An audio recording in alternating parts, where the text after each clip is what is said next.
Við erum komin í útsendingu. Já, þá verið bara hérna velkomin að fundi íbúðarráðs Graflunds og Ólafsdals. Við ætlum að taka mál inn á fundin komin nýjan íbúa. Jú, við erum nýjan tala nýjan íbúa hverju Ólafsdals. Þetta var hérna Katrínu Rán sem er núna komin í íbúðarráðið. Vertu velkomin. Katrín Rán Bjarnadóttir. Þannig að já, við þá bara, ekki allir bara, þannig að það verður. Bara gott að fá þig. Hlökkum til næstu mánaða. Það er spennandi. Ok, þá vindum við okkur að næsta lið sem er starfsemi félagsmiðstöðva. Haraldur Stefánsson. Vertu velkomin. Takk. Á ég bara að setja það á garga yfir ykkur öll. Já, það er bara eins og þið lið best, sko. Þessi lið best, þetta er lengsta gólfið. Undir borðið. Undir borðið, framlega.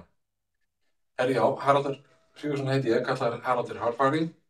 Ég var stjórnarherra á Frystimiðstöðinni Brúnni.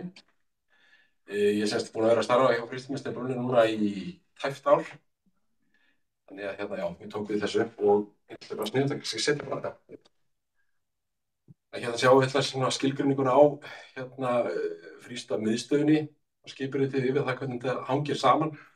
Hér í Brúnni erum við sérst með tvær deildir, þannig séð það er sérst félagsmiðstöðvarnar sjálfar og svo frístundarheimilin og svo erum við náttúrulega með þessa stoðþjónustu sem er fjármálastjóri, skrifstofustjóri og ráðgjafi og þroskaþjálfi sem að í raun og veru veita öllum þjónustu sem eru hérna út á vettvangi. Já, þannig að þetta er svona skipuritið fyrir Brúnna. En hér sjáum við kannski svolítið svona yfirliti yfir allt starfið sem að frístundamiðstöðin er að reka í þessum borgarhluta. Það kallar austurhluti borgarinnar, Reykjavíkurborgar. Og hérna sjáum við með þetta að hérna bláu myndirnar eru félagsmiðstöðvarnar sem eru starfræktar, frístundaheimilin eru gulu og nú í þessum hverfi, eins og það sjáum við þá eru Stjörnulandsfókus, Fjósið, Plútó og Feldvið. En þetta kannski sjáum við líka að frístundarheimilið sem er rekið í Dalskóla er rekið af grunnskólanum, sem að það kemur ekki inn sérst hjá okkur þannig séð. Og svona hlutverkið okkar, einmitt það, hún er hlutverkið frístundarsviði Reykjavíkurborgar, ábyrgð frístundaþjónustunni í Grafarholti, Grafar og í Grafarholti, Úlfarsdal, Árbæ og Kjalarnesi. En ég viðurkenni það alveg að Kjalarnesi er alltaf svolítið langt í burtu og hérna skólinn þar, að þetta eru litlar einingar, þá er það skólinn sem rekur en við veitum þjónustu og svona, já, bakþjónustu og svona hjálp ef við vantar eitthvað kemur upp á allt þetta. Þið tengist líka alltaf viðstöðinni sem slíti. En brúin sjálfur rekur 10 frístundaheimili grunnskólagarðin eins og við sáum það og 4 grunnskólar reka frístundaheimilið skóla eins og ég sagði það. Svo rekum við 9 félagsmiðstöðvar semst í unglingaskólanum í Körfunum og svo erum við líka sko með eina félagsmiðstöð sem sinnir fötluðum börnum og unglingum í almennum grunnskólum í austurhluta Reykjavíkurborgar eins og sem er alveg eins og við taldi báðum. Þetta er svo víðfeðmt að þau eru keypt þangað í rauninni og keypt heim. Það tekur alveg tíma fyrir þau að vera í þessu öllu saman en þarna er einmitt að auka svolítið mikið álag þegar Klettaskóli alltaf er búinn að springa og þannig að það börnum með fötlun í grunnskólanum er að aukast mjög mikið. Þannig að þetta er svona að vera þyngra og stærra og meira. En þau ná ótrúlega vel utan þessu námsvæðin. Það er svo frábæra hluti það. Svo þetta er náttúrulega svona stefnan okkar í Reykjavíkurborginni, frístundastefnan, eins og hún er, það er fjölbreytt og skemmtilegt og virk þátttaka, jöfnuður og forvarnir, lýðheilsa og fagmennska. Þetta er allt sem við fókus á alltaf í okkar starfi. Og alltaf þegar við gerum starfsáætlun og fleira þá byggjum við alltaf á þessu hvað er það sem við eigum að starfa eftir. Svo er þetta menntastefna Reykjavíkurborgar sem við erum hérna líka hluti af, hvort sem er grunnskóli, leikskóli eða frístundastarfið og félagsfærnin, sjálfsefni, glæsisköpun og heilbrigði, þetta er bara það sem við erum að fókusera á og erum oft í mjög góðu samstarfi einmitt við eins og þess að krakkarnir úr leikskólanum koma til okkar, þá erum við svolítið að fókusera á þetta. Eins og frístundaheimilið þegar taka á börnunum úr leikskólanum, þá fáum við svolítið svona upplýsingar frá leikskólanum, hvernig getum við eflt félagsfærnin þeirra, hvernig hafið þið unnið með það. Við getum reynt að svona haldið uppbyggingstarfinu áfram. Svona svolítið hvað þeim virkar hjá þeim, hvað ekki. Þannig virkar það. Og já, og starfsætlunarbúðin tekur mið á svona stefnu og markmið borgarinnar eins og kannski kom fram áðan, en við erum líka svolítið alltaf að rýna í ROG og IAI, þessar kannanir sem að koma fram. Fyrir hvað stendur ROG og IAI? Já, rannsókn og greining sem gerð alltaf búin að gera í mjög mörg ár. Þetta taka svolítið mikið hegðu eða svona líðan barnanna og þetta reyndar það svolítið að minnka, það eru færri spurningar því að þeir gerðu ekki aftur samninga við þau. Þannig að IAI, Íslensk æskulýðsrannsóknir, sem að Háskóli Íslands tók svolítið við, það miklu stærra og meira, en það samt svolítið nýtt, þannig að við erum svolítið svona að fókusera á það. Það mjög víðfeðmt og svona stórt og mikið, þannig að við erum líka svolítið svona að læra það hvernig getum við tekið betur út. Þetta rosalega mikið efni sem geggjað, þannig að við fáum það niður á hvern skóla. Íslenska æskulýðsrannsóknir, þeir taka 4. bekk, 7. bekk, 8. og 10. bekk. En rannsókn og greining, þau taka alltaf 8. til 9. bekk. Og þetta svona, við erum bara með rosalega mikið gögnum sem við erum að vinna með og að við getum gert þetta út frá grunnskólanum, það skiptir svo miklu máli. Við sjáum það, eins og til þessum skóla, það margar áskoranir hér sem að við þurfum svolítið að svona, hvernig getum við náð betur til þeirra og allt þetta. Þetta svona alls konar, já, og við erum oft í góðu samstarfi með Háskóla Íslands með alls konar svona hluti. Aðgerðaáætlunin sem útfærið með hverjum stað fyrir sig, því að þetta svolítið í þessu viðfæra hverfi að það getur verið aðeins öðruvísi áskoranir þessu hverfi eða einhver öðru hverfi eða einhver öðru, þannig að við þurfum alltaf að út frá hverjum stað þurfum ekki að, ég veit ekki hversu langa tíma hérna, kannski að tala aðeins hraðar. Markmið starfsáætlunar er svona metin á vorin og þá gerum við svona aðgerðaráætlanir, þar sem þær eru yfirfarnar og foreldrakönnun, við notum hana líka sem okkur langar meiri foreldrakönnun, og við viljum fá miklu meira frá foreldrum. Það er bara annað klár sem ekki alveg gott. Hvernig svartbyggðan það rosa mikið. Þannig að við viljum, já, og langar að fá áfram ennþá meira inn í þetta. Því að þeir eru svona miklu hraðlega með þetta og gangar lengi. Starfsmannakönnun skiptir líka rosalega miklu máli. Vítum það bara hvernig þetta starfslíðan í raun og veru út á vettvangi. Við raunir að mati, það skiptir líka svolítið miklu máli. Reyndar og skera það svolítið niður svo við erum svolítið perrið yfir að ídrama þessu gott að fá utanaðkomandi aðila sem kemur og metur starf. Þetta búið svolítið að skera niður. Við erum bara svolítið að skæða í gegn borð með þetta. Svo þetta bara svona verkefni yfir þetta, ég vil sem spennað þetta ungmennaráð, skiptir miklu máli að fara allir ungmennum líka inn í allt sem við erum að gera. Og sértækt hópastarf, við erum svolítið að reyna að vinna meira með það að ná bet til krakkana sem að þurfa á. Meiri svona, erum með einhver hegðun sem þurfum að ná betur utan. Þetta mjög flókið, þetta getur alveg verið svona að hegðun sumir eru svona vilja vera svona leiðandi í rauglinu. Og maður þarf að passa því að taka þau ekki inn í svona því þá getur þeir verið leiðandi inn í svona hópastarfi. Þetta alveg alls konar, en þetta mjög áhugavert. Sumt af þessu skilar mjög góðu í raun og veru. Og vettvangstarfið þar sem við erum að fara miklu meira. Þetta er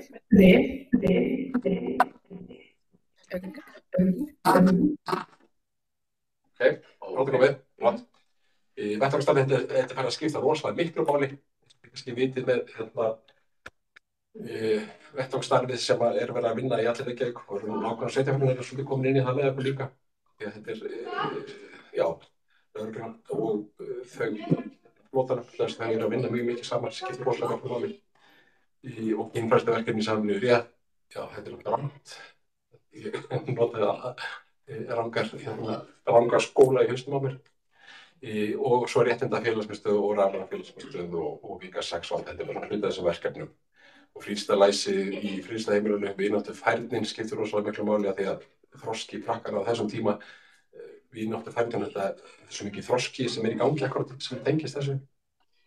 Og réttinda frístaheimili aukir hreyfingu barna, sértækt hópastarf, útivist og hefðbundið leiksvæði og frístafræðingar, þetta er svona það sem við erum orð. Hvað er réttinda frístundaheimili? Já, þetta er í raun og veru, hvað heitir það? Skólinn? Já, þetta er í raun og veru, þetta er, UNICEF? Já, þetta er UNICEF dæmið, það er til, þetta kom eiginlega fyrst frá Englandi fyrir mig, sem réttindaskóli, þetta UNICEF, þetta frá mörgum árum síðan. Og þetta eru svona skólar í öllum, í raun og veru á Evrópu.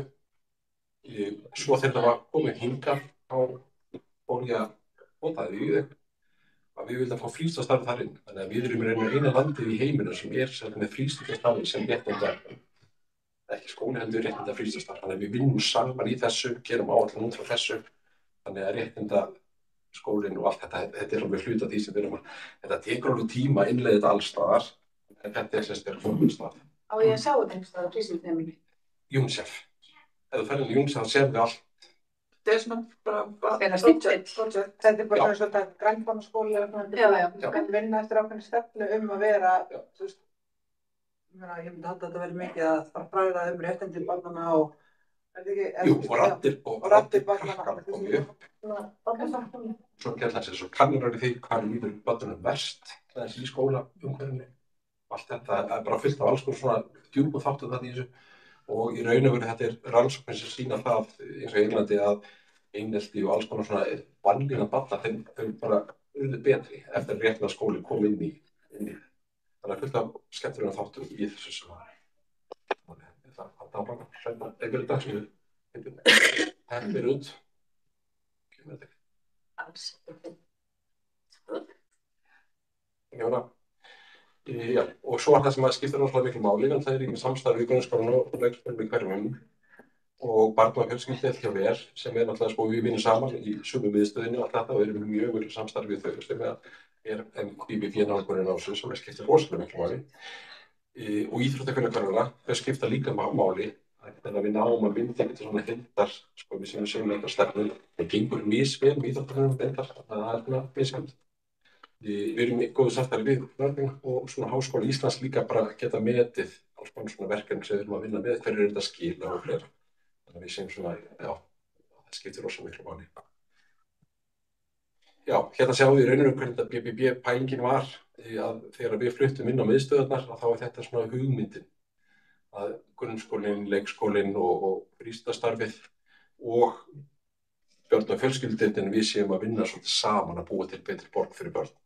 Það er svona, þetta er hugmyndafræði með þessu og við finnum alveg mun á því að það eru miklu meiri tengsl á milli að eins og ráðgjafarforskar í okkur, hún getur bara lappað yfir samfræðingsum með alls konar mál sem í gangi og þetta fundi leiðir hvort sem það er grunnskólinn eða frístundastarfið eða sem þetta skiptir rosalega miklu máli og þetta skila alveg árangri upplifum við þó þyngd mál samt að aukast.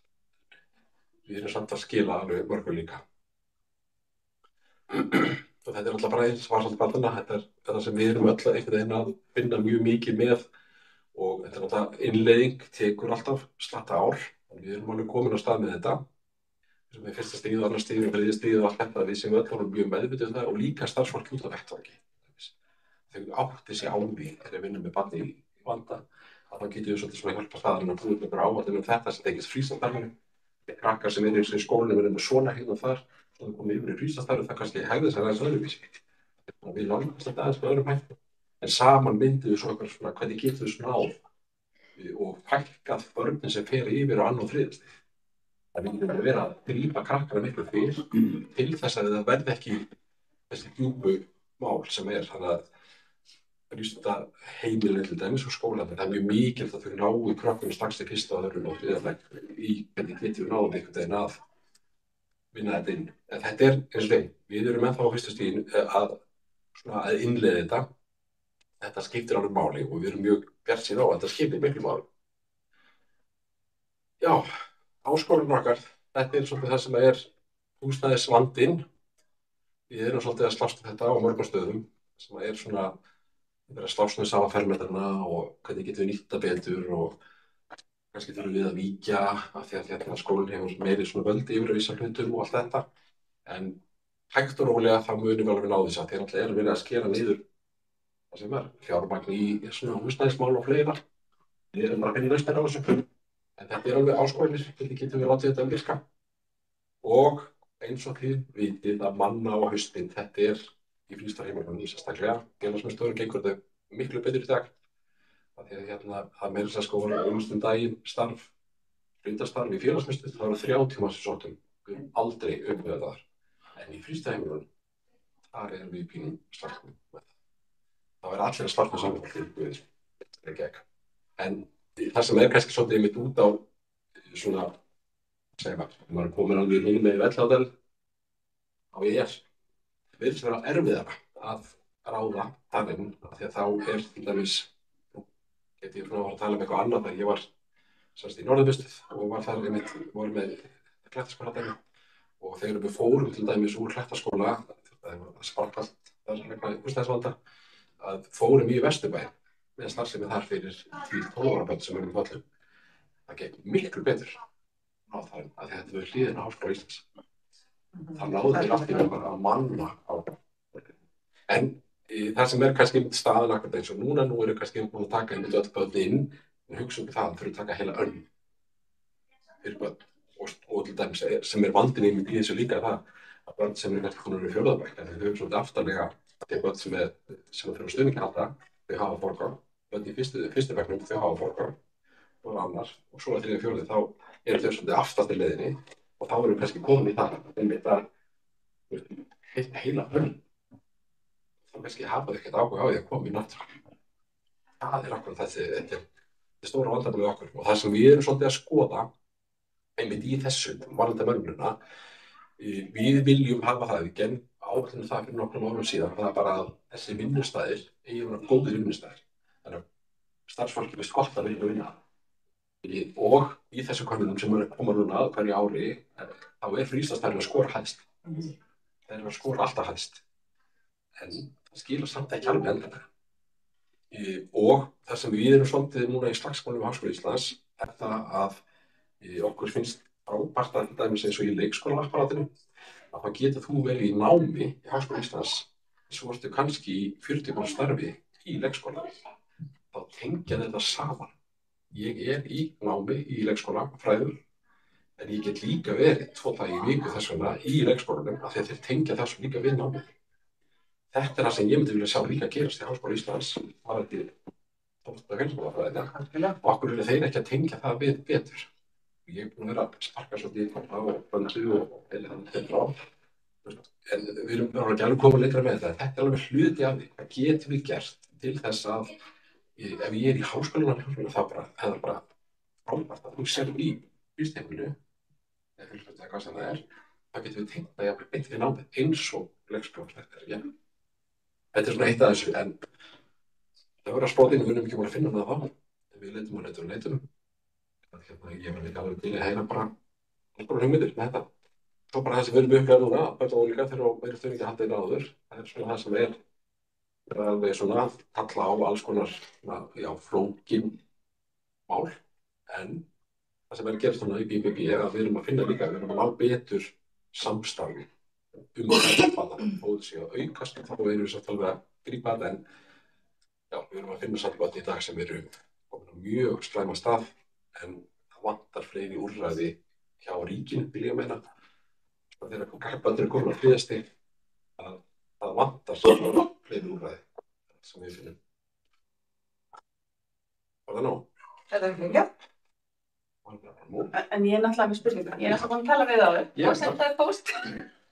En það með mönnunarvandann. Þetta er, þið hjá Reykjavík, við sendum okkur foreldrum í mars að sækja fyrir eitthvað sem er að gerast haust.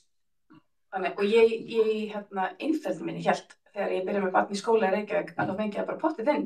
Það var enginn búinn að minnast á að myndi ekki komast inn fyrsta daginn þegar það byrjaði 2. bekk.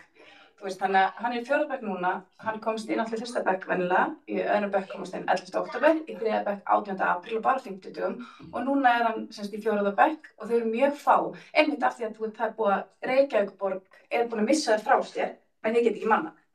En það hlýtur samt að vera eitthvað að perlinu varðandi að geta stóknum sem það hlýtur að vera óaðlandi vinna einhvern bara til 9 mánaða og í hlutastarfi.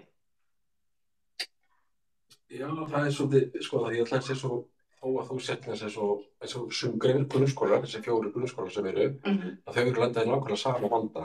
Þá þú sett í, jafnvel í starfi, þá virðist það heldur ekki ganga. Þetta er hlutastarfið ekki?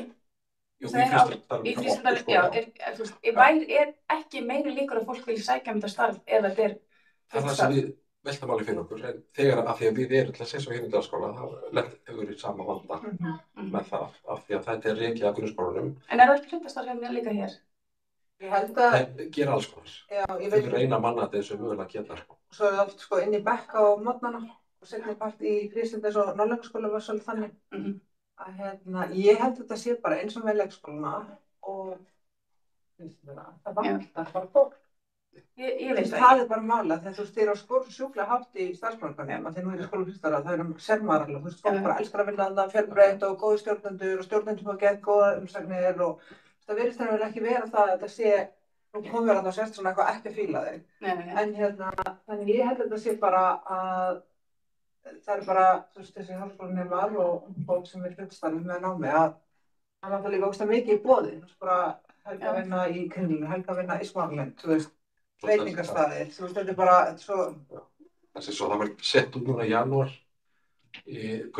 leikskólar, þau eru eftir að ráða í 55 stöðugildi, grunnskólar eru eftir að ráða í 44 stöðugildi og frístundastarfið í 32, eitthvað stöðugildi.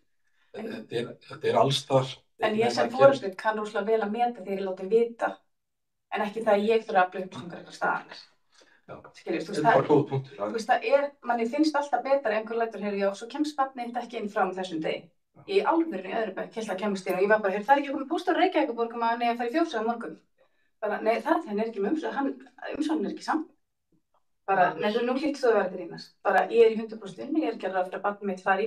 Nei, já, takk fyrir að láta mig vita Reykjavíkurborg. Það er ótrúlega lélegt að láta ekki vita hver staðan er umsókninni.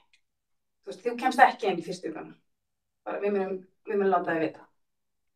Þú veist, þegar ég sækjum þá er þetta bara svona, já, ég er ráð fyrir. Já, kannski líka fyrsta öðrubekk og svona hefði vilja sjá það alveg svona. Já, svo er þetta bara líka vanmetið í 3. og 4. Þau hafa ógeðslega gott að þessu. Það er óbærslega mikið þau séu það raunin. Já. Og ég er algjörlega á því, bara sem upplýsisvækjum, það skiptir miklu máli. Mjög.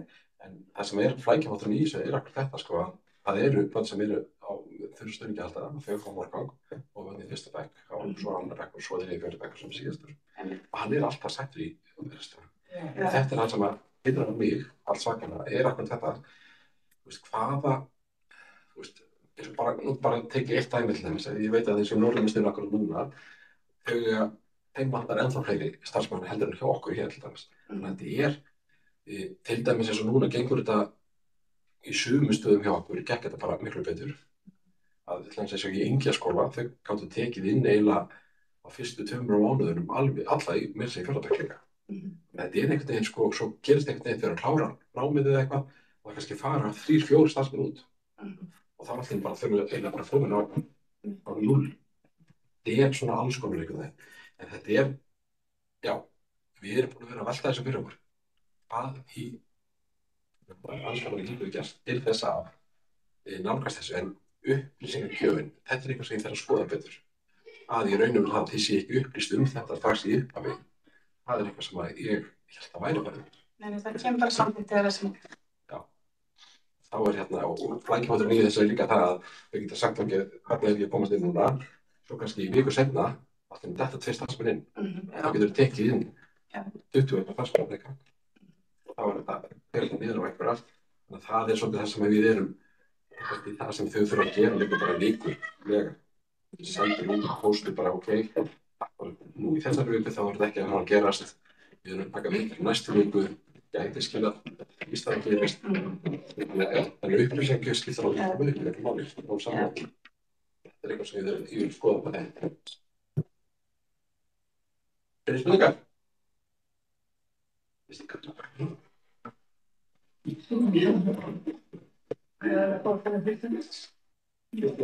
Það er víða ennþá eftir að komast inn. Þetta er 25 og hendur ekki. Ef ég veit þetta og þú starfsmaður, það er síðan. Hægt. Kona mín sérst, það var í hlaupáttinu. Alltaf það er aðeins að tóta í smæðir. Spurningar, endilega. Ég bara skemmtileg kynning og áhugaverð og það gaman sem það er. gott starf í borgin okkar. En veistu góða punktur í mörgum? Þetta eitthvað sem ég vil fara aðeins í. En maður alltaf geð betri. Maður alltaf geð betri ef maður fær upplýsingar. Herdís, ert þú með spurningu? Já, komið sæl öll, heyriði mér? Já, mjög vel. Já, mjög vel. Já, flott. Ég vil bara þakka fyrir mjög góða kynning og virkilega gott starf sem þið unnið. Maður sér það er alveg bara aðdáunarvert. En það væri náttúrulega óskandi að verða hægt að fá finna lausn á þessum starfsmanna vanda. En já, bara takk fyrir góða kynningu. Og ég hveti ykkur endilega, láta okkur vita. Ef við fá upp ykkur sniðar hugmynd, endilega láta okkur vita. Við bara erum til allt. Þetta skiptir svo miklu máli fyrir uppeldi barna. Þetta bara stórfyrir það. Ég þarf að standa. Alveg í það. Bara takk fyrir koma. Takk fyrir mig. Takk fyrir það. En svo bráða allan hina 20 spurningarnar. Og ég svaraði eftir 2 ára. Það er ekki alltaf aðlega.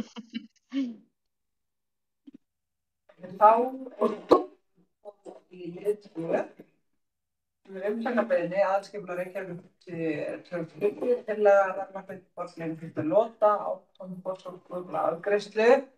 Ég tendi á svona 3 dögum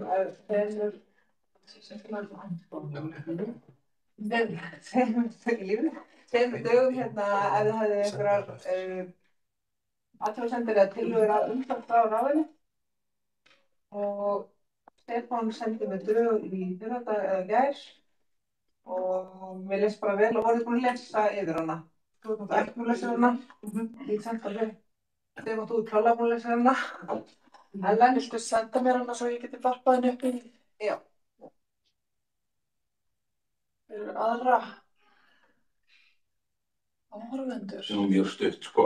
Svei, viltu ekki lesa þetta þessu? Þú lest þetta vilja? Já, fyrir Er Herdís ennþá með haugbreyta hendi eða er hún gömul? Nei, ég tek hana niður. Svona.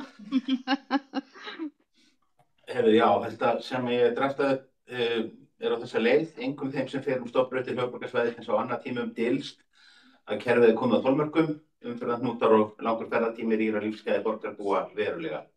Íbúaráð Grafarholts og Úlfarsárdals tekur undir að borgarlína er metnaðarfull framkvæmd sem hefur það að markmiði að koma í veg fyrir hrun samgöngukerfisins með því að beina auknum hluta umferðarinnar yfir í almenningssamgöngur. Reykjavík samfélag á mikið undir því að svo tilraun takist. Fyrir íbúa í Grafarholti og Úlfarsárdal er gríðarlega mikilvægt að frá fyrstu stundu verði tryggðar örar og öflugar strætisvagnasamgöngur til að tengja hverfið endastöð borgarlínu. Þær tengingar mega ekki bíða langt inn í framtíðina þegar röðin kemur að seinni áföngum verksins. Sem er náttúrulega það sem maður er pingur hræddur að gerist, sko. Þú komist ekki. Herdís, heyrðu þú upplesturinn? Ég heyrði, já. Já. Eitthvað athugasemdir? Já, sem sagt Sjálfstæðisflokkurinn greiddi atkvæði gegn samgöngusáttmálanum og borgarlínu og teljum að hægt sé að fara í fljótvirkari, hagkvæmari og ódýrari framkvæmdir til að efla almenningssamgöngur og greiða fyrir umferð. Þannig að við getum ekki tekið undir þessa umsögn. Okay. Hvað þá gert? Þið viljið gera bók, geta ekki gert. Þú ert að tala að þetta verði umsögn ráðsins. En Sjálfstæðisflokkurinn vill þá gera... En þið viltu þá bara bóka undir þessum lið? Já, það var bókað það undir þessum lið bara, já. Já, vill ekki senda þá Sigurlaugu bókunina? Jú, en umsögnin ykkar kemur bara verður í sem Ég setja hana bara í samfélagskap, sko. Ég setja hana bara eftir hana samfélagskap. En hún fylgir bara með í fundargerðinni? Já.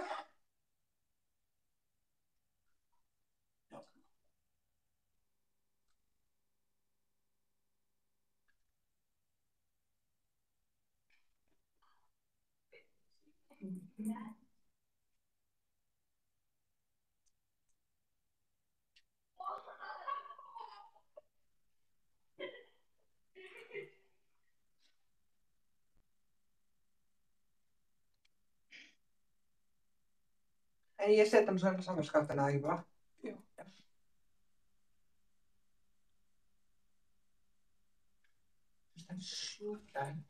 Já. Ég er bara fram að vera. Ef að það er ekki svona mikill háaðleikur þá má alveg opna fram. Já, við þurfum ekki tröfla okkur mikið, sko. Kannski frekar að við séum að tröfla bókasafnið heldur en að... Nei, meðan svo við getum bara heyrt.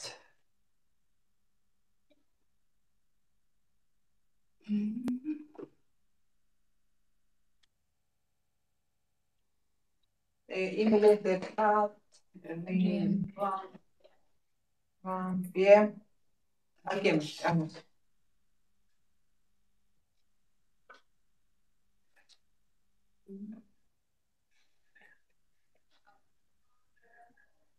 @gmail.com.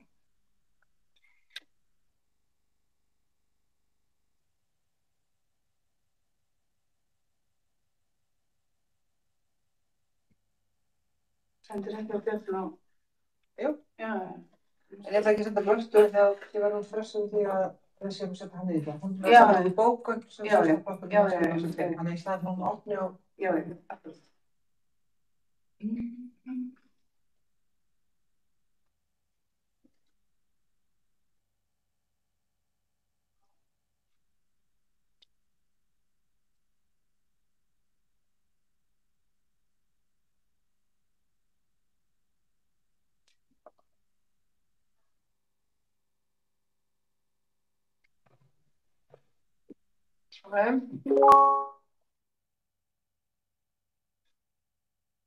þá bara undir þessum lið er sjálfstæðisflokkurinn með bókun og við skilum þessum samanlega við... Ertu búin að senda mér Herdís?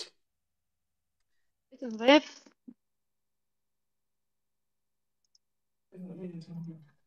Það fór eitthvað fram hjá mér að ég átti að senda þér fyrirgefðu. Já, alltaf. Hvað er e-mailið þitt? saj@reykjavik.is. saj@reykjavik. Þetta er alveg að koma.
Herdís er hvað stóttir? Björnsdóttir.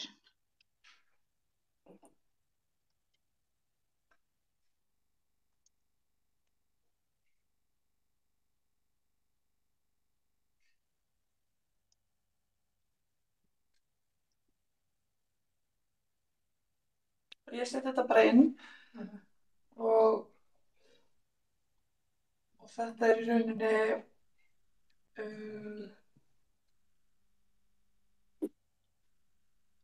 já. Ég er í rauninni haldið áfram á dagskránni. Ok. Þá er Þetta er að koma annað. Já, allt í fínu. Ég bara vinn hérna í fundigerðinni á meðan við heldum áfram með fundin. Ok. Þá er það liðið þrjú. Komið. Takk stýrihópur stefnumótun fjölmenningarborgarinnar Reykjavík og það er sem bara bréf frá mannréttinda og lýðræðisskrifstofu sem búið að búa til starfshóp stefnumótun fjölmenningarborgarinnar Reykjavík og var ákveðið fundur borgarráðs þann 20. september 2024 var samþykkt meðfylgjandi erindisbréf stýrihóps stefnumótun fjölmenningarborgarinnar Reykjavík. Hlutverk stýrihópsins er að endurskoða málaflokkinn í heild sinni og móta heildstæða stefnu fjölmenningarborgarinnar Reykjavík.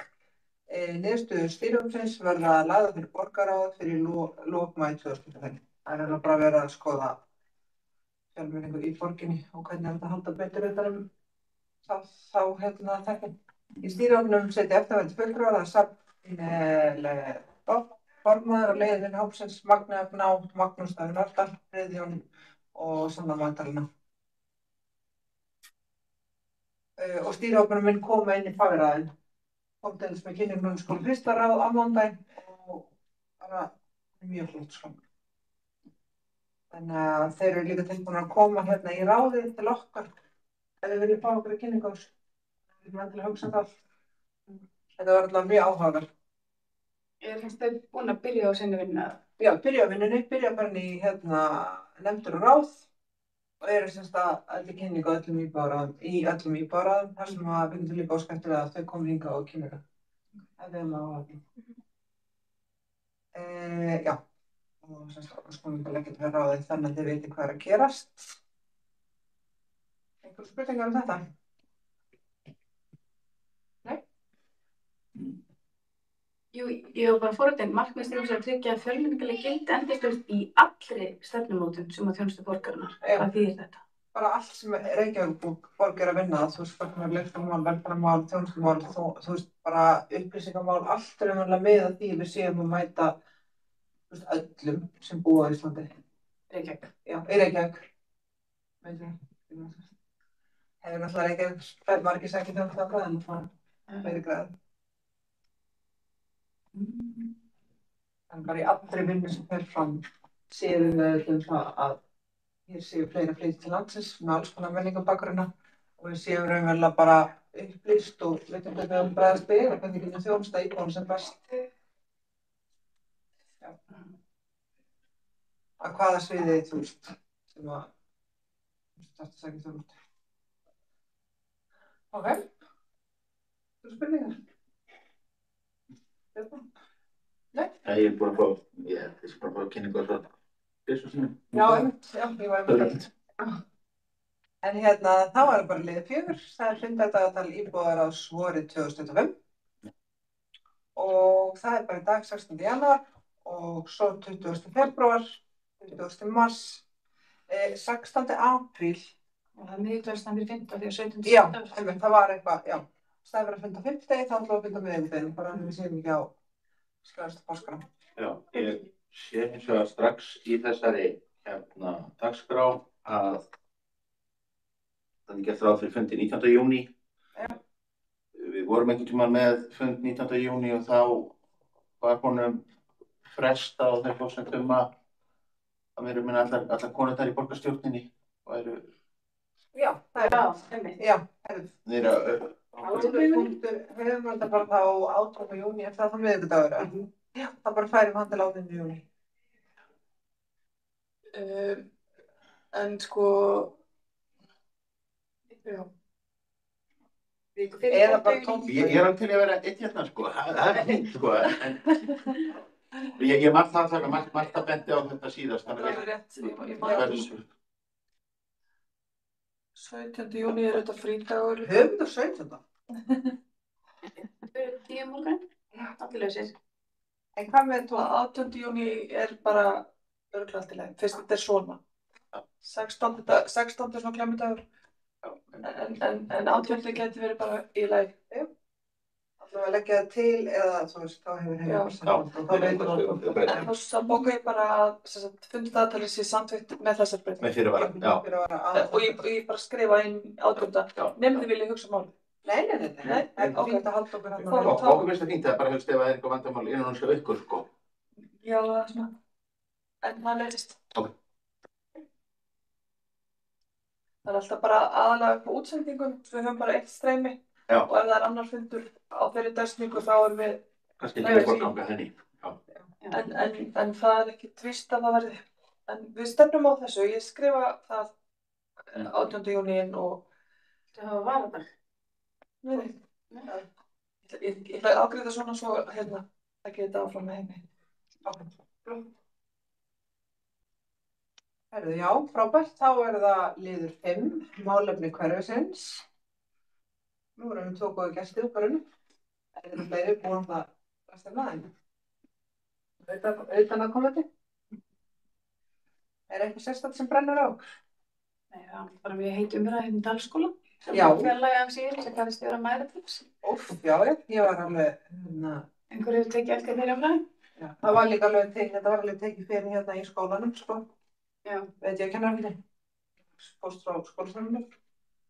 samið. Það var heitasta sem ég sá inn á síðanum undanfarna vikunar. Það var líka, já, þetta var frekar grófum, það var líka, þetta er þetta. Já, er einhver sem að, hefur það? Já, ég vil kannski forvittnast um skipulagi Leyndal og hvað, hvort að það sé bara frá gengi eða hvort að það sé ykkur að vinna í máli eitthvað frekar að skoða. Því það er nú ekki komið alveg nýlega á hendi. Já, sko, við rættum þetta allavega ekkert á senasta fundi, svo alltaf bara í nóvemberfundurinn. Það er ekki búið að senda okkur neitt til, við erum ekki fengið neitt til umsagnar, sko. Nei. En þú heyrðir í hann núna. Já. Þú talaði við þarna fyrir bæjarstjóra á Egilsstöðum, Eirík, Já, en það var ekki neitt svona, já, það. Já, nei, varandi hérna átökin með já, frisbeegolfið. já, Já, manni, já, nú er svo sem, hann var ekki fyrir, hann stoppaði nú ekki lengi, nú er hann þingmaður. já, Þannig að hérna, við förum að fá nýjan sviðsstjóra yfir hérna íþróttamálin. Þeir eru bara, það er bara nokkuð ljóst að það er vilji sviðs, sem sagt, íþróttasviðsins er að þetta sé frisbeegolf miðstöð, sko. Já, það er líka mín tilfinning því ég hefur að ræða þetta niður á við einhvern sem á að geta gefið upp sögur að það sé raunverulega tilfinningin þarna raunverulega sé þessi frisbeegolfið komin og það sé bara mikið starfi kringum völlinn og hvernig, þú veist, að því að þú veist, það var að tala um að deila þessu húsi með allir þessum væri þarna í nágrunni, svo eru þeir náttúrulega búin að taka yfir sem við höfum talað um og farið allir frá krókuleiðir af því, þannig að hérna, þetta er bara ógeðslega erfitt mál, það virðist einhvern veginn ekki vera neitt endað. Þú veist, þú getur bara endalaust skrefið og alltaf kemur að einhverjum nýju svari eða en núna er samningur samt um þetta hús bara í ákveðin tíma. Já, Þetta er ekki samningur sem Nei, hann er bara nótt. Nei. og ég ætla að sé ekki bara verið út. Nei, hann er ekki raunin út. Ok, það er alveg við það. Þetta var 2 ára samningur og verður í október. Já, 9. október. Ég ætla bara að segja mína upplifun og upplifun. Nei, ég held að mér heyrist að það sé bara kerfið lítið svo á að þetta sé svo staður sem vilji hafa þetta miðstöð fyrir þessa íþrótt. Þau hafa bara eins og með allar þessar jaðargreinar, sko. Það þrýsta allar mjög á borgina að hafa svona einhvert heimili og frisbeegolfmenn líta svo á að þetta sé orðið þeirra staður og þeir allir að sleppa því mjög glatt. En það var þarna í áætluninni sem var fjárhagsáætlun sem fór með í haust, þá var líka verið að setja pening inn í það af Reykjavíkurborg. Er það eðlilegt? Ekki segja að það er ekki óalgengt. En við veitum líka að spyrjast fyrir það hjá tilteknum aðeins sem átt að halda þetta með það og náttúrulega svörin voru við gerum athugasemdir, við sendum við athugasemdir sem við fengum ekki minna upplifðu, sko. Þetta var svo óljóst með ótrúlega mjög. En að því var nú ekki að kom eitthvað fram var ekki með breytingu á skipulagi dagsett í júní sumar. Já, sem að þau var einhverja búið að breyta, það var ennþá verið að leggja fyrir okkur, er það það? Já, það var dagsett, það var dagsett í júní held ég, frekar í júlí. En ég meina að það er ekki að leita lengi til að sjá það að sú framkvæmd fyrir 5 ára síðan. Já, þú veist, við vorum ennþá í umsögnum. Það er eitthvað sem er bara eðlilegt líka hjá Reykjavíkur.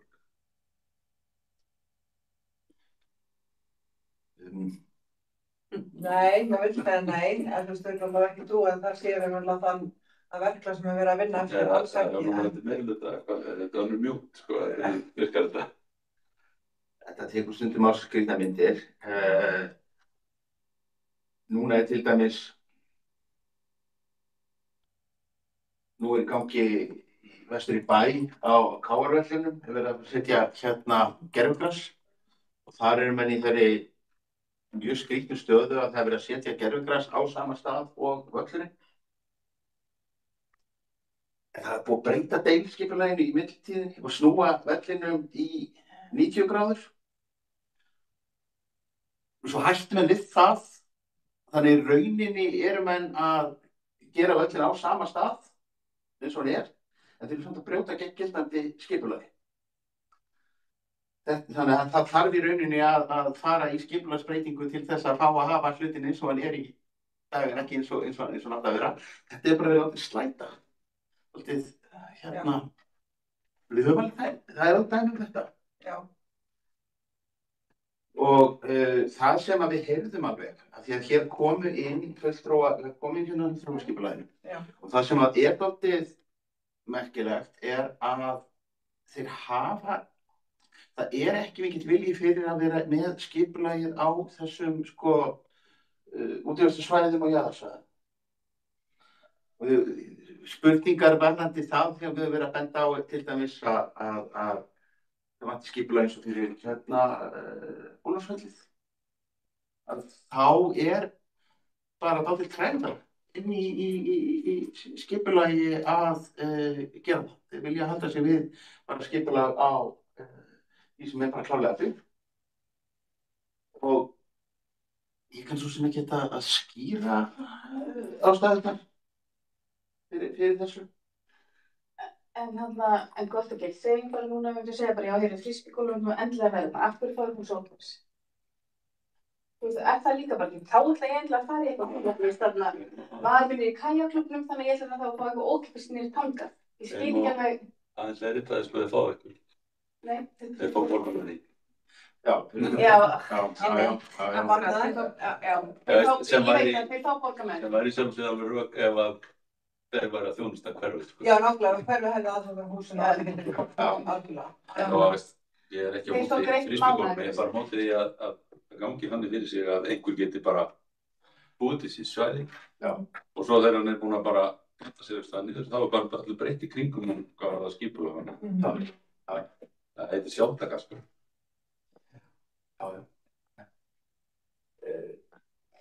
Hvort sem það er frísbygólum eða annars, sko. En varstu búin að heyra eitthvað meira í Trausta? Hann var náttúrulega líka komið eitthvað svona mikil á þetta.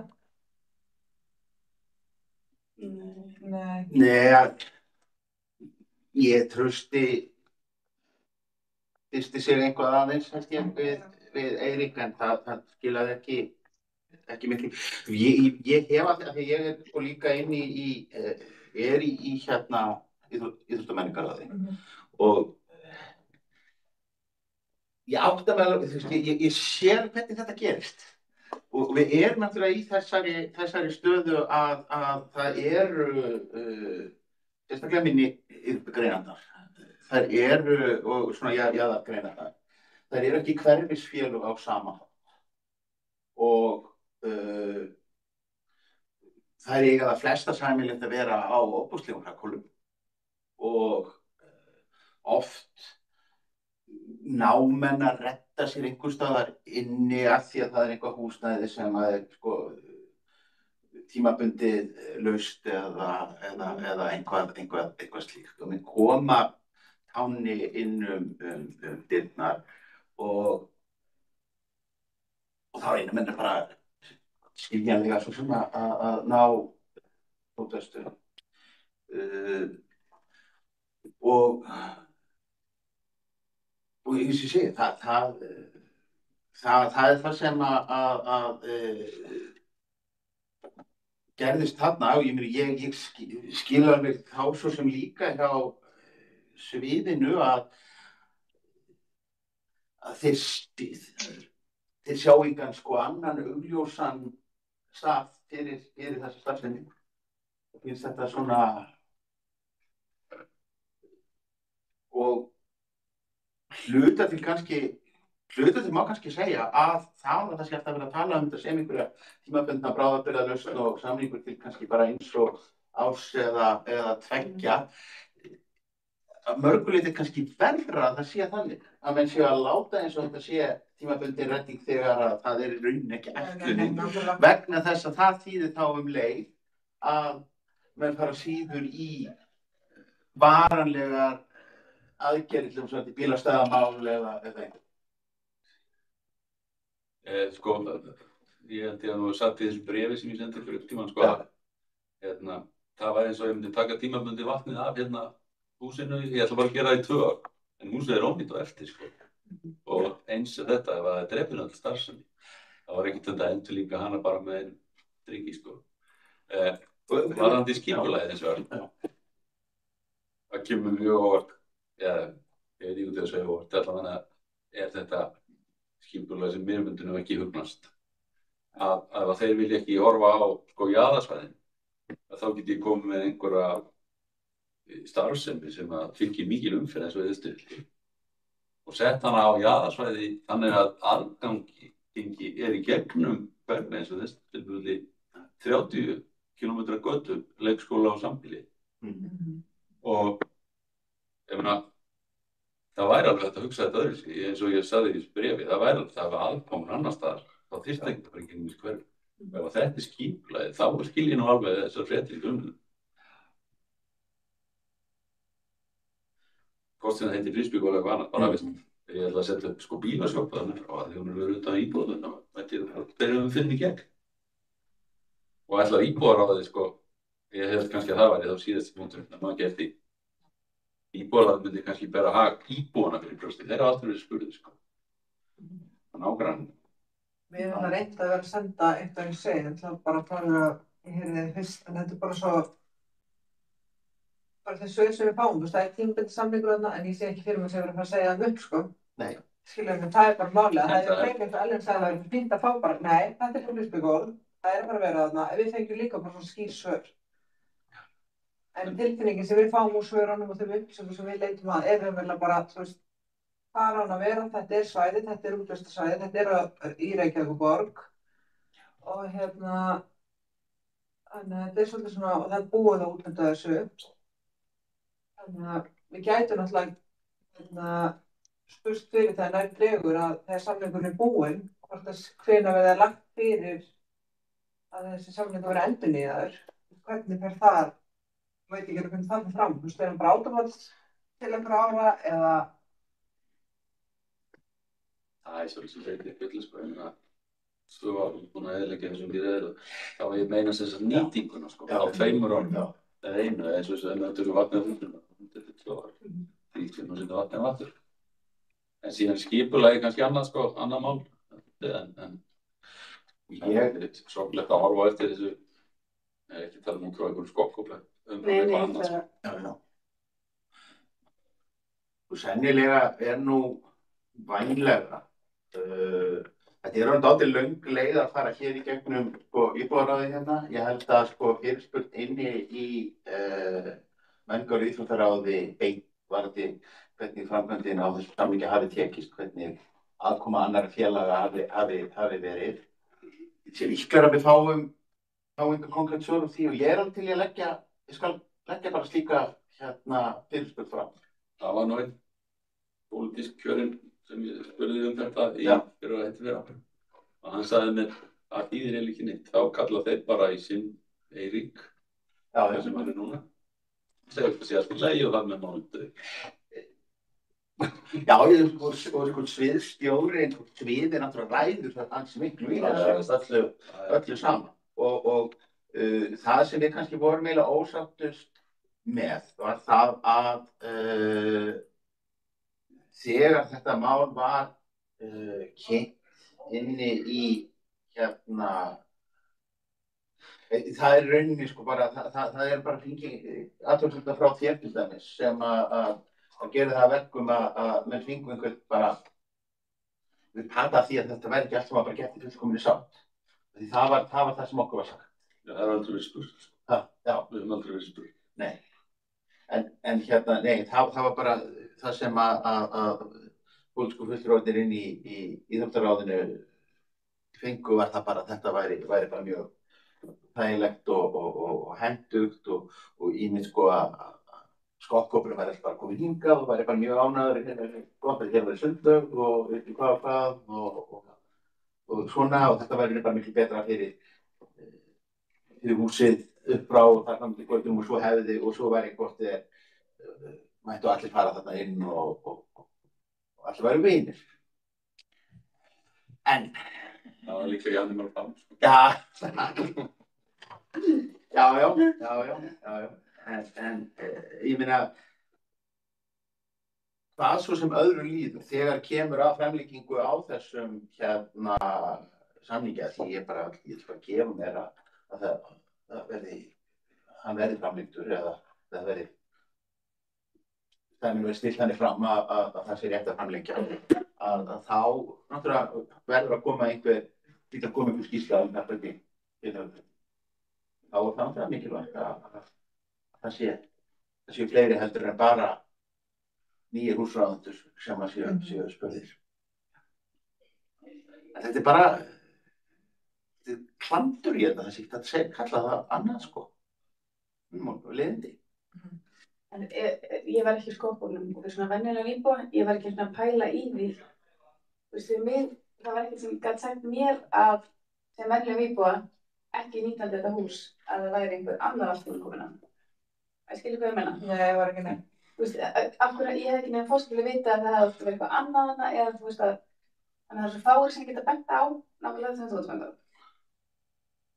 Já, og að því þetta ekki gott komið, ég taka það fram, ég ekki í fórsvari fyrir það.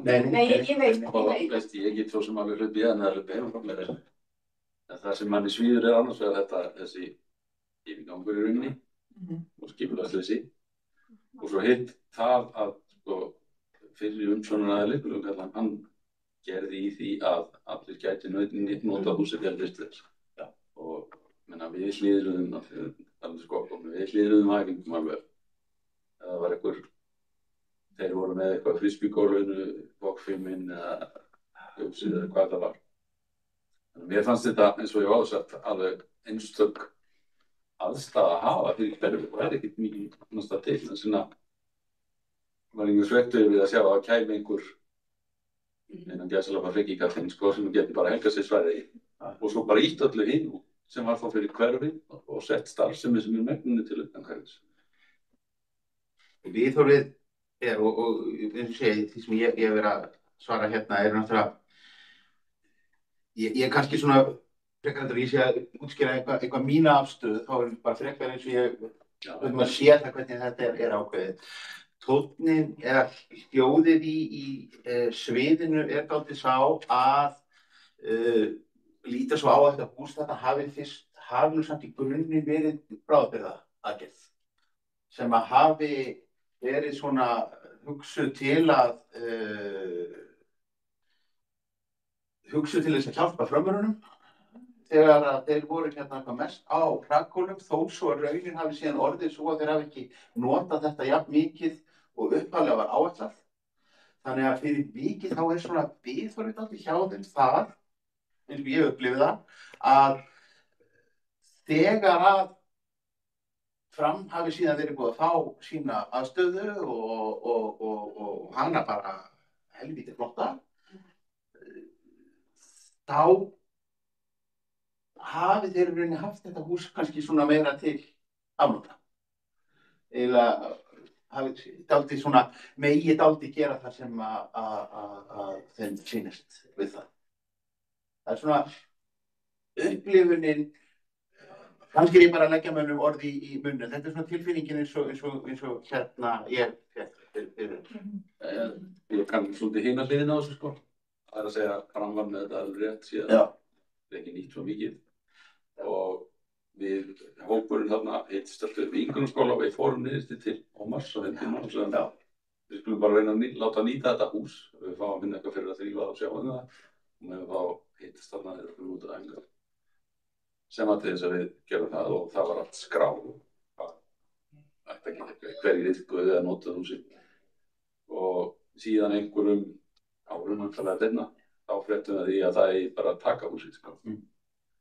Og Ómar kemur upp eftir og hittir okkur í af því tilefni, það var í umræðinni, af því að meðal annars hafa eitthvað spurning einhver átt í húsið innan borgarinnar og einhver annar leiði það. Þegar hann sá sem sagt nýtingum sem voru allir sem sé hópa, þá var snarlega hættið að flytja það út af því. Þess vegna það ennþá sko. Og síðan því bara sem nýr í brúna og þá var því bara allir sótt að borðinu. Og nú eins og sé, og nú kemur enn nýr. Hvert getur við reynt að senda hann? Kannski hann eitthvað sterkast. Skiptið finnur sílindir og hendið út Já, það er fólk kemur inn. Já, ég mæl ekki hana. Nei, Ég vil bara allir getur verið þarna, ekki bara. Já, algjörlega þetta ég veit. Ok, ætlar þú þá að prófa sem þú lagði til mig, Stefán, að senda á sviðið? Sko, á ég ekki bara að henda inn þyrpur í ég bara hendi fyrirspurn á næsta mörgur uppdragsfundi. Já, bara svona rétt alveg frá. Við erum reyndar alltaf aðeins sem alltaf peka aðeins í þetta samt að við erum alltaf að pröfa. Hvað gerum við? Já. Kannski erum við með eitt? Já. Það svona aðeins bara vera undir í orðalag. Ég sendi það á þeim. Já, flott.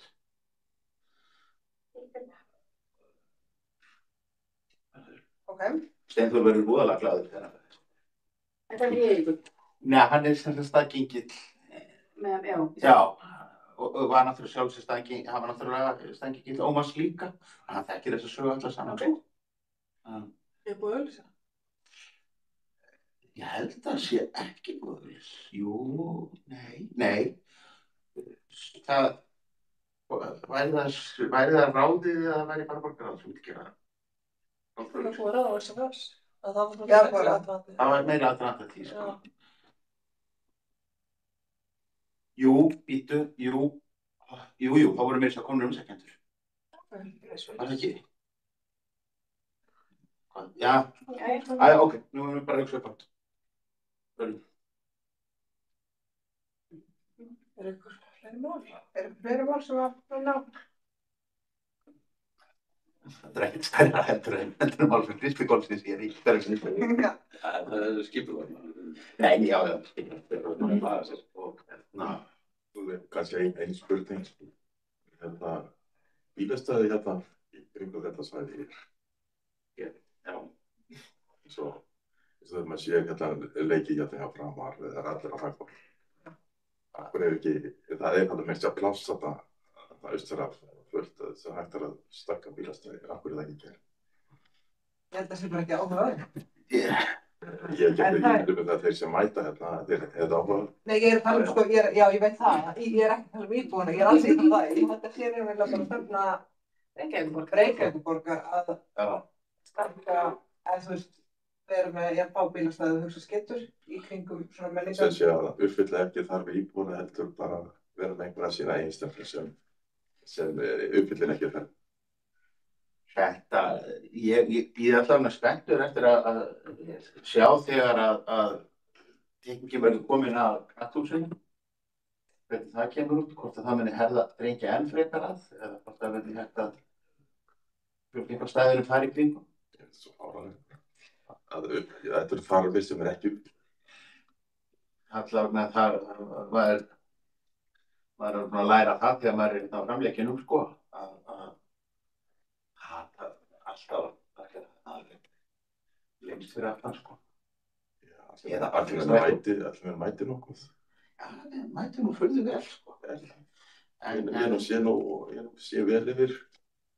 Þetta er aldrei fullt. Nei, það er ekki eftir hvert að þetta mætingunni hjá Fram sérstaklega með við sko, stöðu í deild, hún er búin ótrúlega góð, en þetta er á sumardögum sérstaklega þegar að segja sundlegir í gangi líka og kannski það sem ég myndi nú hafa áhyggjur af væri það að það er metnaður Framara að reyna að skipuleggja sko, fara inn í það að skipuleggja sko, stóru svona kappitúninu. Já, akkurat.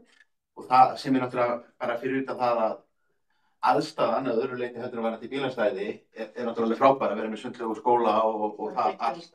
Þetta er alveg geggjað, þetta getur verið að skipuleggja bara mót á stærðargráðu eins og bara N1 mót eða eitthvað slíkt hérna. Og það er alveg klárt að það er eitthvað sem að menn er að fara að gera á næstu árum. Þá mun heyrast hljóð úr Hofni það er búið að stefna. Já, náttúrulega ef þarf þetta ekki uppfylltar, þá eins og eldra fólk, þá eiga þau mjög erfitt að nýta þess aðstöðu sem er. Mér finnst til dæmis bara furðulega að fá fallarastæði hérna. Ég er ekki að fara fallarastæði. Nei, en ég með það eldri og fleiri. Það er ekki allir búin að ná sér í þannig merki, sko. Já. En ég er ekki að tala sjálf á mig, sko, en þetta er líka á handboltaleikum hérna á veturna, sko. Þú veist, ef þeir eru seint á kvöldin og maður er að reyna að fara með börnin sín, þá bíð ég ekki eftir strætós. Nei. Já, og þá veit ég. Ég hleyp heldur ekki yfir það, sko. Líka bara með æfingar, það eru æfingar og fólk er sundlegin og bóðsandi. Já, það er ekki að vera leikur. Nei, einmitt. Ákveð líka að fara að banna þetta hlaupahjóli fyrir krakkana. Já. Og það er bara fáránlegt að þarfirnar sé ekki uppfylltar. Það sé komin til móts við þarfir íbúa í hverjum. Já, það er mjög vel.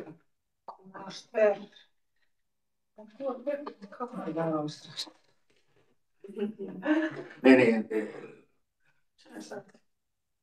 og maður fær svona píka á tilfinninguna að það er ekki hægt að vera með sömu sko viðmiðanir stæðafjölda í hverfum sem að liggja svona hátt til dæmis og eru svona brött sko. Það að vera með hugmyndir það að fólk gangi þar innan hverfis á sama hátt og menn gera í þéttbýlustu hverfunum í hérna miðborginni eða vesturborginni það var náttúrulega snjóröðningurinn, hann er ekki sami hér og í miðbænum. Já, algjörlega. Ekki sambærilegt. Já, alls ekki sambærilegt. Já. Bara mjög góð ábending og við erum vel meðvituð að það vantar fleiri stæði hérna í kring og líka bara varðandi byggingarnir þróun eins og að við myndum að búið í hverfum. Það er það líka. Það er búðinn og frystbyggunum. Já. Þannig að hérna við erum alveg, já. En ógðu nefnum búðina, hafið þið eitthvað skoðan á Báhás? Ég hefði það. Það var náttúrulega dálítið áhugavert sem gerðist. Það var búið að gerast fyrir síðasta fund. Já, við sem sagt ræddum með þetta fundi, þú veist, þetta mál, þá er þetta komið fyrir borgsamdaginn eftir og ég náttúrulega, já, þá lagði, þú veist, fór ég að tala um þetta, hvernig við ætlum að afgreiða þetta, af því að ég var alveg hreint í að það væri búið á Báhásmenn og ég er samt í meirihluta, þannig að hérna, og þá var umræðið framhald á því og þá var málið semst átakað aftur upp til að skoða það eins og það ekki verið að lofa neinu en skoða það, því að það er umverulega annarkvæmt að byggja í samræmi og í samstarfi við Krónuna og Bónus og Haga og þessar búðir, hvernig þið vilja hafa húsnæði, þannig að Reykjavík geti gert kröfu á, eða þeir geta gert, eða komið hugmyndir hvernig búðin á að vera, þannig að það sé hægt að opna hana. Við erum með 800 fermetra tóma hérna fyrir ofan, sem 8 komið búð, en vegna stærðar, vantar hann 200 fermetra upp á, og stæði, og náttúrulega líka bara ónæði fyrir íbúin sem búa þarna. Aðgengið er bara miður ekki nógu gott. Þannig að hérna, eitthvað þurfum við að gera þegar vantar búðir hérna. Þetta er alveg fáránlegt.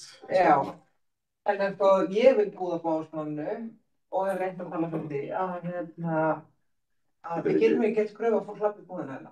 En ef borgarlinn kemur þetta, myndum það ræta því? Nei, ég sé. Hún kemur ekki hérna upp þetta. Ég sé. Get ekki álíkt eitthvað um það? Því náttúrulega þetta er komið, það var sem sagt að lagt fyrir borgarsveit og við ætlum að þetta var þess að vísa, hvert var sem vísa, skipulags svo? Já, sem að var fyndið við þetta í rauninni var það að þetta ferill málsins er svo að það er borin upp tillaga í skipulagsráði, hún er felld með hérna og en fer síðan þaðan inn í sko borgarstjórn og Vísa aftur. borgarstjórn samþykki þá að vísa henni aftur inn í ráðið sem var búið að fella hana, sko. Já, en það er... En það er náttúrulega bara hreinlega vegna þess að menn hafa bara... Ég held að þetta hafi kannski verið ákveðið í skipulagsráði, kannski ekki alveg ná að hugsa bara nælega, þú veist, það er verslun hann að við... Já, við erum bara með einhverjum stefnu og það var bara skotið niður, en það samt meira að segja það sem gerðist var að það voru ekki allir, það var einn úr meirihlutanum sem satt hjá Já, það var bara sett. Þannig að þetta var bara eitthvað sem að hafi greinilega bara, menn hefur bara vist boltan á meirihlutafundinum. Já, ekki alveg átt að segja því, kannski væri þetta bara, þú veist, við erum með planana, við erum með plástarna, báða sem búið að gefa leyfi, þú veist, fara hans yfir alla jákvæða punktana sem þetta gæti. Og líka búið til að afriða frá báhagsplaninu og inn á inntorkið. Já. Svo það settir í gegn. Já. Við fengum hérna mikið fyrirlestur síðan sem að bæti bara. Já, ég er nú ennþá hugsa. Já, það var síðast á þetta. Höskuldur. Kynningu frá... Nú veitum við allt mögulega slaufur eða aðra ómögulega slaufur. Og maður skilur frekar af hverju við erum að bið sumstaðar og hvar við eigum ekki að bið. Hvenær liggur fyrir að þetta, hvenær liggur fyrir að þetta liggi fyrir með Bauhaus, hvort að þetta verði heimilt? Það var engin tímarammi en þetta var í rauninni, borgarstjórn var að samþykkja það að eiginlega er borgarráð að samþykkja, eða borgarstjórn er að samþykkja tilmæli til skipulagsráðsins að líta á þetta svona opnum huga. Já, þú veist, ekki bara loka á þetta og vísa þess frá að fella þetta, heldur bara, þú veist, það má skoða þetta. Já. Þetta er ekki alvitlaust, sko. Nei, akkurat, og eins með búðina upp frá að ef það er hraðari uppbygging þarna ofar í hverfinu og þá er kannski meiri líkur að það komi verslunar eigendur þarna. Já.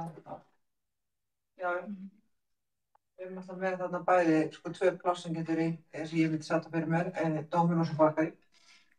Og Mjög tíðrættur þörfin á Dominos þarna eftir. Ég var að sjá minnstur. Já.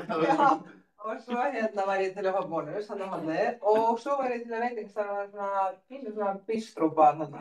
Já. Bara ég og Björn erum alveg búin að spáði að hætta að vinna bara og fara að gera þetta. En ég meina, þú veist þetta tók mörg árið Nálipalli, ég bjóð þar 2016 sko.